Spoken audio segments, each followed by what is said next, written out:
अस्सलाम वालेकुम students, BCom part 1 English. Students, exam में एक सवाल आता है हमारे पास सीन कंप्रीहेंशन या सीन पैसेज के हवाले से। करना क्या होता है कि इस पैराग्राफ को हमें रीड आउट करना होता है और रीड आउट करने के बाद इससे मुतालिक 3 या 4 क्वेश्चंस हमें गिवन होते हैं और हमें उस पैराग्राफ की मदद से उन क्वेश्चंस के आंसर्स करने होते हैं। Like a short question answers, बहुत डिटेल्ड में आंसर नहीं करना होता। अच्छा, इसकी तैयारी के लिए चूंकि इसे सीन पैसेज कहा गया है, इसका मतलब ये है कि ये वो पैराग्राफ होता है जो इससे पहले हम सीन कर चुके हैं, पढ़ चुके हैं। यकीनन ये पैराग्राफ हमारे चैप्टर से आता है, यूनिट से आता है, जो हमारी बुक में मौजूद होते हैं। तो इसके लिए तकरीबन हमें 7 चैप्टर्स को रीड आउट करना बहुत ज़रूरी होता है, ताकि एग्ज़ाम में उससे मुतालिक कोई भी पैराग्राफ हमारे पास आ जाए तो हम बासानी पढ़कर उसके आंसर्स कर सकें। नोट्स अगर आपके पास मौजूद है मेंटोर के, तो पेज नंबर 2 पर आपको यूनिट नंबर 1 नज़र आएगा, जिसकी रीडिंग आज हम कर रहे हैं और करने के बाद आपको बताएंगे कि इसके पैराग्राफ आपने कैसे सॉल्व करना है। बीच रोड ट्रैफिक नाइटमेयर, रेजिडेंट से स्टॉप। बीच रोड एक जगह का नाम है, जैसे हमारे मुख्तलिफ़ एरियाज़ होते हैं, इसी तरह बीच रोड भी जो है वो एक जगह का नाम बताया जाता है। और वहाँ पर ट्रैफिक नाइटमेयर वैसे रात के डरावने ख्वाब को कहा जाता है, यहाँ ट्रैफिक का डरावना ख्वाब है। और रेजिडेंट जो वहाँ के रिहायशी हैं, उनका कहना है कि स्टॉप बस कर दें। तो बेसिकली एक आर्टिकल है जो न्यूज़पेपर से लिया गया है। आइए रीडिंग करते हैं इसकी। Residents and schools in Beach Road are protesting against new traffic arrangements which have according to one resident turned our lives into a nightmare. जो बीच रोड जो जगह का नाम बताया गया, वहाँ के जो रिहायशी और स्कूल्स हैं वो एहतजाज कर रहे हैं ट्रैफिक के न्यू अरेंजमेंट्स पर। कुछ ट्रैफिक के जो अरेंजमेंट्स हैं उनमें तब्दीली आई है उस पर। और एक रेजिडेंट का तो कहना है कि इसने हमारी ज़िंदगियों को एक डरावने ख्वाब में बदल कर रख दिया है। The new arrangements came into force last Monday. ये जो न्यू अरेंजमेंट्स इम्प्लीमेंट हुआ है, अमल में आया है, ये पिछले मंडे को आया है। Black Monday as another resident called it. एक और रिहायशी ने कहा मनहूस पीर का दिन, यानी ब्लैक मंडे से जो है बुरा दिन डिक्लेयर किया। बट बिफोर देन, लेकिन इससे पहले, Beach Road was a one way road for traffic travelling from south to north. लेकिन इससे पहले की अगर हम बात करें तो बीच रोड का जो रास्ता था वो एक तरफा इस्तेमाल किया जाता था साउथ से नॉर्थ जाने के लिए। यानी नॉर्मली जो रोड्स होते हैं आपने देखे होंगे, वो जाने के लिए भी इस्तेमाल किए जाते हैं। बराबर में एक और रोड होता है जो रिवर्स डायरेक्शन में यूज़ किया जा रहा होता है।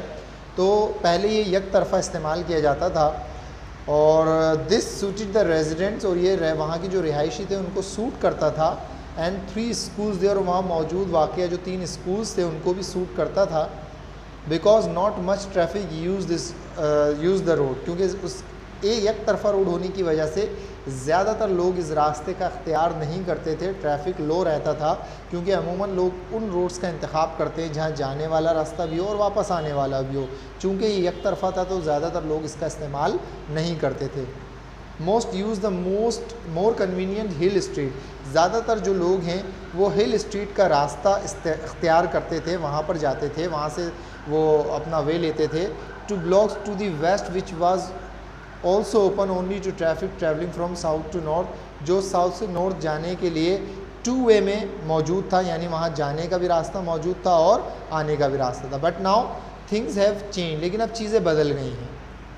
एज़ फ्रॉम लास्ट मंडे, पिछले मंडे से, Hill Street can only be used by traffic travelling in the reverse direction. जो हिल स्ट्रीट जो पहले 2 तरफा रास्ता था, अब वो सिर्फ रिवर्स डायरेक्शन में इस्तेमाल किया जा सकता है। यानी वो रास्ता जो पहले 2 तरफा इस्तेमाल होता था, वो सिर्फ एक तरफा इस्तेमाल किया जा सकता है। To make matters worse, Park Street which lies between Hill Street and Beach Road and was open 2 way traffic is now limited to south bound traffic. और अब जो हमारा रास्ता था, जहाँ ये रेजिडेंट और 3 स्कूल्स मौजूद हैं, ये रास्ता जो वो डबल इस्तेमाल किया जाता है।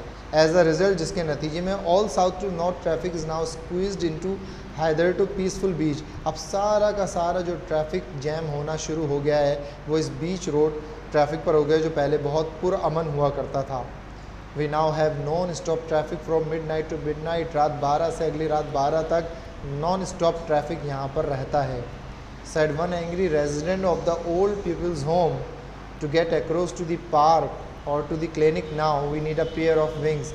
वहाँ एक रिहायशी का कहना था कि अब तो हमें पार्क पहुँचने के लिए या क्लिनिक जाने के लिए परों की ज़रूरत पड़ती है, उड़ के जाना पड़ेगा। अब इतना ट्रैफिक होता है कि हम रोड क्रॉस करके नहीं जा पाते। A spokesman for the authorities stated, वहाँ की जो अथॉरिटीज़ थी वहाँ एक उसमें से एक शख्स ने कहा कि these changes have been made in order to improve traffic flow. हमने ये चेंजेस इसलिए किए ताकि हम ट्रैफिक फ़्लो को इम्प्रूव कर सकें, बेहतर बना सकें।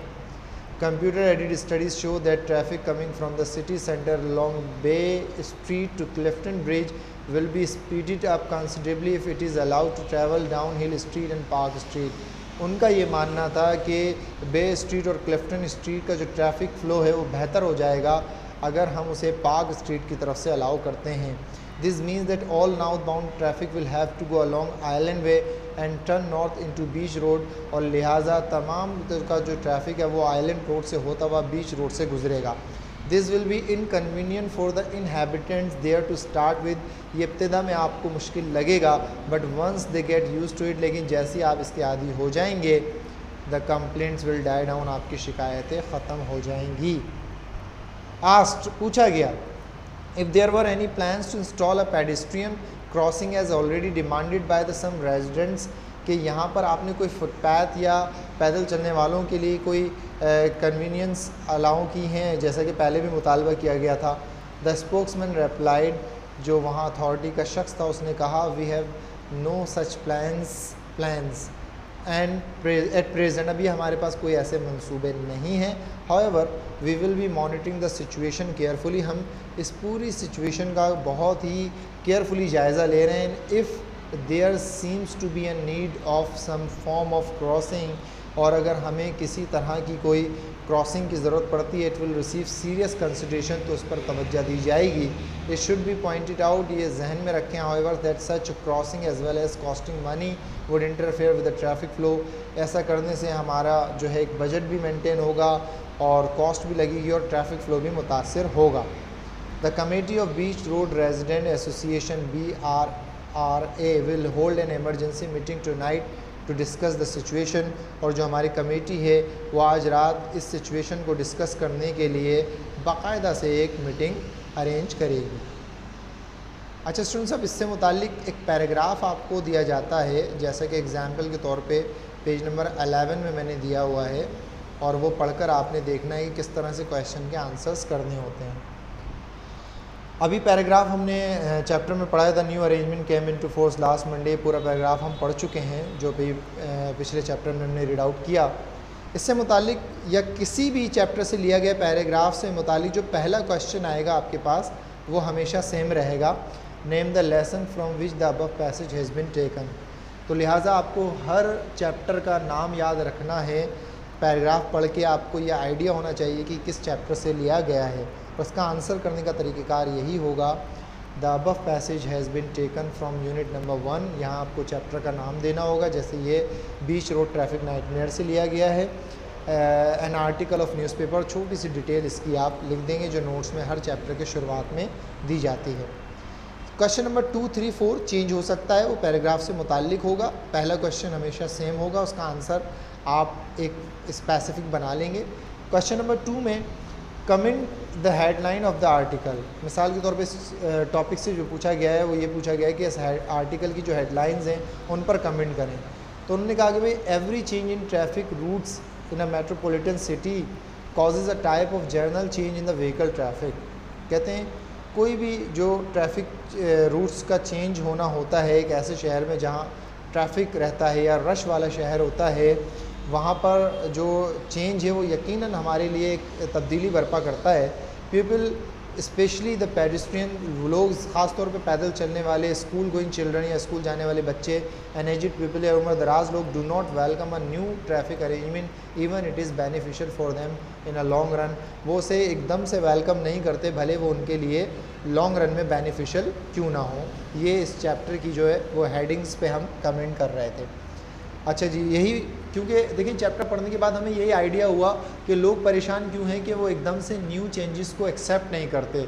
जैसे आपने देखा हो किसी एरिया में अचानक एक ब्रिज जो है वो बन जाता है और ट्रैफिक अरेंजमेंट चेंज हो जाते हैं, तो हमें स्टार्टिंग में, हालांकि वो हमारे लिए बेनिफिशियल होता है, लेकिन स्टार्टिंग में हमें अजीब लग रहा होता है, हमें समझ में नहीं आ रहा होता हम कौन सा रास्ता अख्तियार करें, कैसे गुजरें, लेकिन आहिस्ता आहिस्ता हम यूज़ टू हो जाते हैं। What are the grievances of residents of the beach road area? वहाँ के लोगों का दुख क्या था, गम क्या था? कहते हैं the beach road area has flats, schools, clinic, playing fields. वहाँ पर ये तमाम चीज़ें मौजूद हैं, प्लेइंग एरिया भी है, फ्लैट्स भी हैं, स्कूल्स भी हैं, क्लिनिक्स भी हैं। So not only the vehicles but the resident of flats, school going children and sick people are finding difficulty to cross beach road, new arrangements। और वहाँ के लोगों को ऐसा लग रहा है कि भाई हमारे लिए क्योंकि यहाँ ट्रैफिक का रश बढ़ गया है तो रोड को क्रॉस करना, आर पार करना मुश्किल होता है। अच्छा, एक सवाल हर साल जो है वो पैराग्राफ से जो लिया जाता है वो ये लिया जाता है कि कुछ सेलेक्टेड वर्ड्स वहाँ से उठाए जाते हैं और कहा जाता है आपने इनकी मीनिंग लिखनी होती हैं, और जो मीनिंग होती है इसे हम ग्लोसरी भी कह सकते हैं, डिस्क्रिप्शन भी कह सकते हैं, एक्सप्लेनेशन भी कह सकते हैं।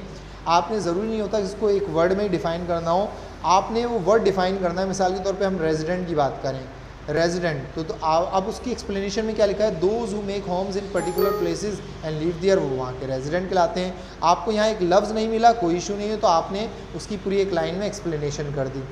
कन्वीनियंट, जो हमारे लिए, हम जैसे कहते हैं भाई हमारे लिए सूटेबल है, कन्वीनियंट है, तो सूटेड टू वंस नीड, जो हमारी ज़रूरत को पूरा करता है वो हमारे लिए कन्वीनियंट होता है। रिवर्स, टर्न बैकवर्ड, किसी चीज़ का रिवर्स हो जाना। स्क्वीज्ड, मैंने कहा था बिल्कुल एक जगह जमा हो जाना, प्रेस्ड टुगेदर। तो इस तरह से कुछ वर्ड्स हमारे जो है वो सेलेक्ट किए जाते हैं पैराग्राफ से और आपने उनको अपनी इंग्लिश में डिफ़ाइन करना होता है। इस तरह से हम इस क्वेश्चन को मुकम्मल करते हैं। तो लिहाजा इसके मुख्तलिफ पैराग्राफ आप उठाकर और ख़ुद से सवाल जनरेट कर सकते हैं, या बेहतरीन तरीका ये है कि 5 ईयर में जाएँ और जो चैप्टर हमने पढ़ लिया इससे मुतालिक जो जो पैराग्राफ आता है उसके क्वेश्चंस को नोट कीजिए और उनके आंसर्स को फाइंड आउट कीजिए, एक रजिस्टर पे लिखिए, स्क्रीनशॉट दीजिए और व्हाट्सएप ग्रुप पे सेंड करें। I will check it out. कोई इशू होगा तो